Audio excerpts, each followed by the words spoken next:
नमस्कार, आप देख रहे हैं न्यूज़ 8। विदेश मंत्री एस जयशंकर ने संयुक्त राष्ट्र महासभा को संबोधित करते हुए G20 में न्यू दिल्ली डिक्लेरेशन को याद किया और भारत का पक्ष रखा। उन्होंने इशारों में कनाडा पर हमला बोलते हुए कहा कि राजनीतिक सुविधा के हिसाब से आतंकवाद का समर्थन करना ठीक नहीं है। विदेश मंत्री ने कहा कि कूटनीति और बातचीत से तनाव घटेगा।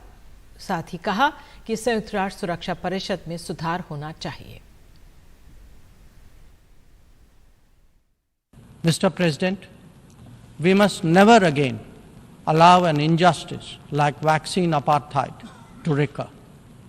Climate action, too, cannot continue to witness an evasion of historical responsibilities.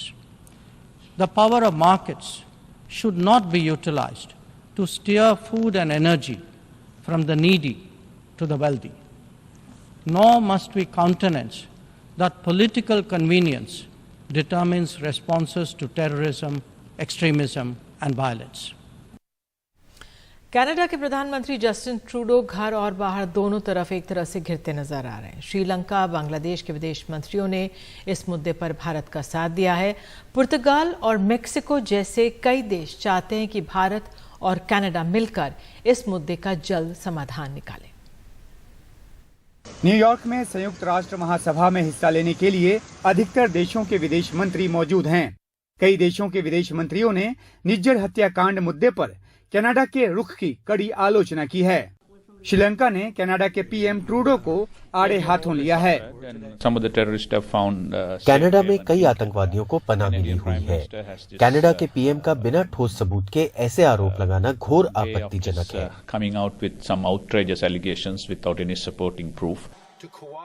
Canada की संसद ने 2022 में एक प्रस्ताव पारित कर हर साल 18 मई को तमिल नरसंहार स्मरण दिवस के तौर पर मनाने का निर्णय लिया। एक साल बाद 18 मई 2023 को इस दिवस को मनाते हुए ट्रूडो ने मानवाधिकार के मामले पर श्रीलंका सरकार को घेरा। इतना ही नहीं, जनवरी 2023 में कनाडा ने मानवाधिकार हनन का हवाला देते हुए महिंदा और गोटाबाया राजपक्षे समेत श्रीलंका के कई नेताओं और सरकारी अधिकारियों के कनाडा में घुसने पर पाबंदी लगा दी। लिबरेशन टाइगर्स ऑफ तमिल इलम से जुड़े कई आतंकवादियों को कनाडा में पनाह से भी श्रीलंका नाराज है। बांग्लादेश भी इस मुद्दे पर पूरी तरह से भारत के साथ है। भारत कभी भी अपरिपक्व काम नहीं करता। ट्रूडो घरेलू मोर्चे पर भी घिरे हुए हैं।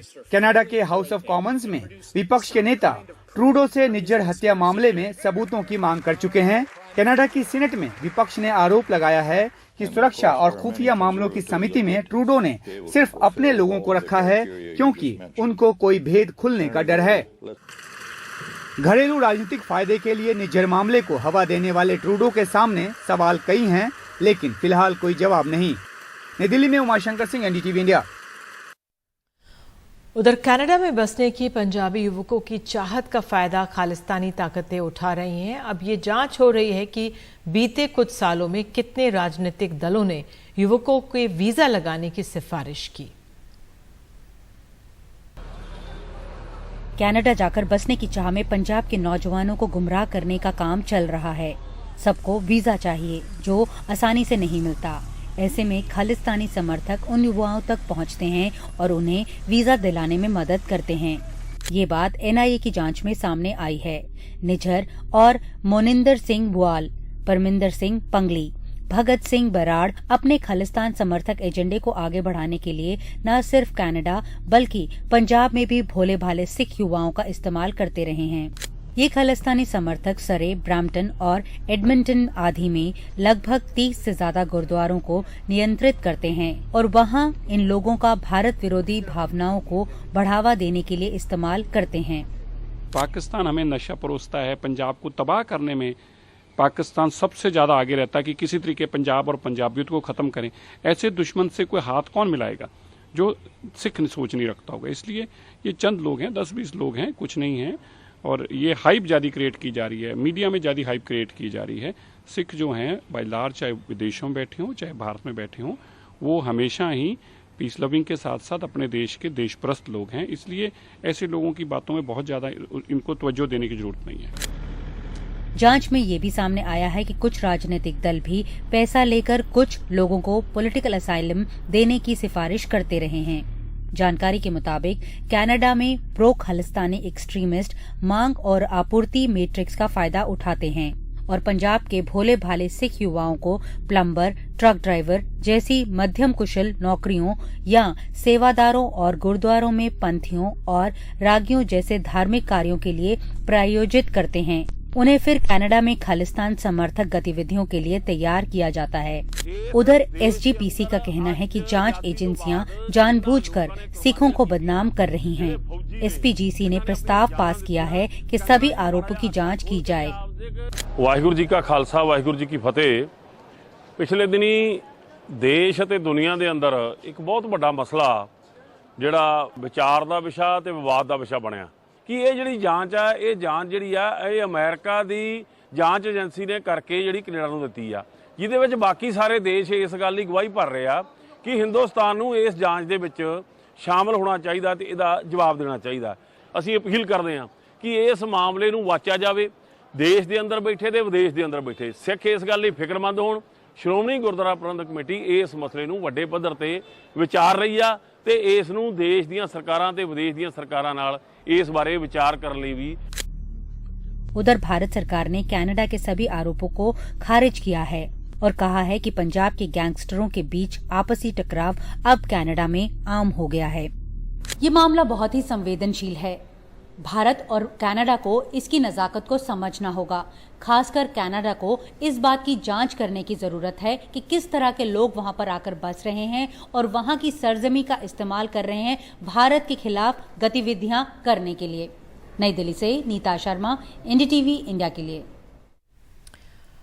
और मध्य प्रदेश में इस साल चुनाव होने वाले हैं। प्रधानमंत्री ने कल ही मध्य प्रदेश का दौरा किया, विपक्ष पर वार किया है। बहरहाल बीजेपी खेमे में चर्चा इस बात को लेकर है कि मुख्यमंत्री शिवराज सिंह चौहान का नाम क्यों उम्मीदवारों की लिस्ट में अब तक नहीं आया है। आपको बता दें, सूत्रों के हवाले से बीजेपी में जानकारी है कि ये गलत है। शिवराज सिंह चौहान का टिकट काटा जा रहा है, ये गलत है क्योंकि अब तक किसी भी सूची में किसी मंत्री का नाम नहीं और कुछ केंद्रीय मंत्रियों सांसदों के उम्मीदवारों की सूची में नाम इसलिए क्योंकि कमजोर सीटों पर उतारने के पीछे मंशा यही है कि इन्हें हर हाल में जीता जाए। इससे सामूहिक नेतृत्व का संदेश भी जाता है।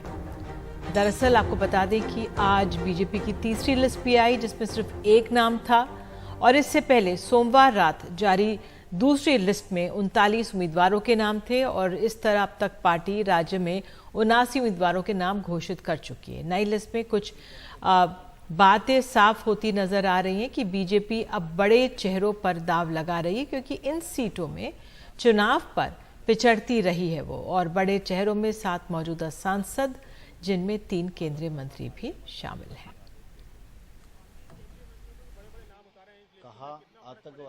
ये अद्भुत है, अभूतपूर्व है और इसने भारतीय जनता पार्टी की महाविजय को सुनिश्चित कर दिया है। हमारे सारे दिग्गज चुनाव लड़ेंगे।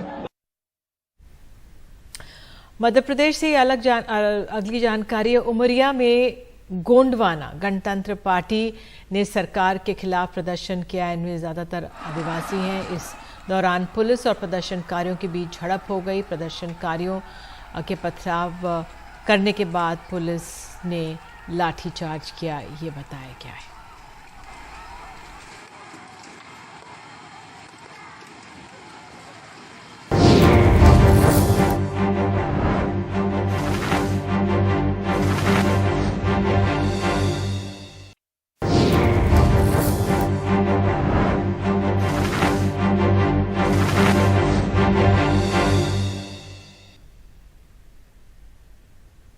मशहूर अभिनेत्री वहीदा रहमान को दादा साहेब फाल्के पुरस्कार देने का ऐलान किया गया है।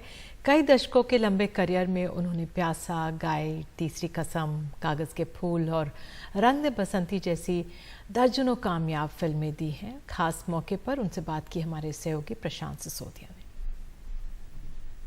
वहीदा रहमान जी को दादा साहब फाल्के अवार्ड से नवाजा गया है और इस मौके पर हमसे बात करने के लिए खुद वहीदा जी हैं। वहीदा जी, बहुत बहुत शुक्रिया। पद्मश्री, पद्म भूषण के बाद दादा साहब फाल्के क्या अहमियत रखते हैं आपके लिए?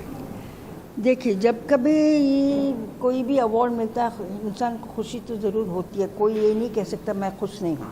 मैं बहुत खुश हूँ, बहुत शुक्रगुजार हूँ। मेरे फैंस, मेरे इंडस्ट्री वाले, मेरी मिनिस्ट्री जो आईबी मिनिस्ट्री और अनुराग ठाकुर जी सब ने मिलके दिया है, तो मैं बहुत खुश हूँ।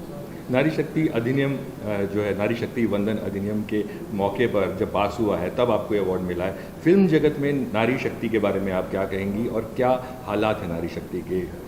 देखिए, इस हिसाब से आजकल बहुत सारे फीमेल डायरेक्टर्स हैं जो बहुत अच्छी फिल्में बनाते हैं। जोया अख्तर हैं और फारा खान हैं और मुझे एकदम से नाम नहीं याद आ रहे हैं। बहुत सारे फीमेल डायरेक्टर्स हैं जो अच्छी फिल्में बनाते हैं, अच्छे राइटर्स हैं।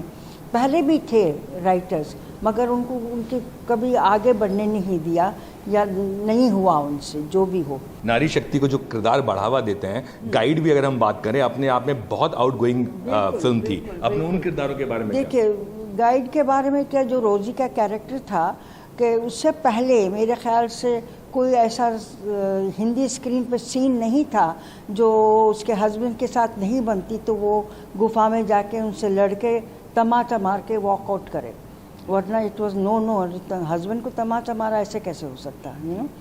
तो मैं ये नहीं कहती कि आप तमाचा मारिए, मेरा कहने का मतलब उतनी हिम्मत और कॉन्फिडेंस अपने आप में होना चाहिए कि आपको जो चाहिए, जो करना चाहते हैं, आप कर सकते हैं। और बुलेटिन के अंत में जाते जाते आपको जानकारी दे दें, रियल एस्टेट कारोबार से जुड़े जानकारों के मुताबिक भारत में 2030 तक रियल एस्टेट की बिक्री $1 ट्रिलियन तक पहुंच जाएगी, जो भारत की जीडीपी से लगभग 13% का योगदान देगी। कोविड काल के बाद रियल एस्टेट बाजार में अच्छी खासी तेज़ी देखी गई है और इस सेक्टर में विकास की संभावनाओं को परखने के लिए एनडीटीवी दिन भर का एक कॉन्क्लेव शुक्रवार 29 सितंबर को आयोजित कर रहा है, जहां पर हम आगे की राह को परखने के लिए कारोबार के जाने माने दिग्गज, केंद्रीय मंत्रियों और कई स्टेक होल्डर्स से बात कर समझने की कोशिश करेंगे कि आपके घर का सपना कितना साकार हो सकता है। तो बस इसी के साथ फिलहाल न्यूज़ 8 में इतना ही, लेकिन खबरों का सिलसिला एनडीटीवी इंडिया पर जारी रहेगा। तब तक के लिए नमस्कार।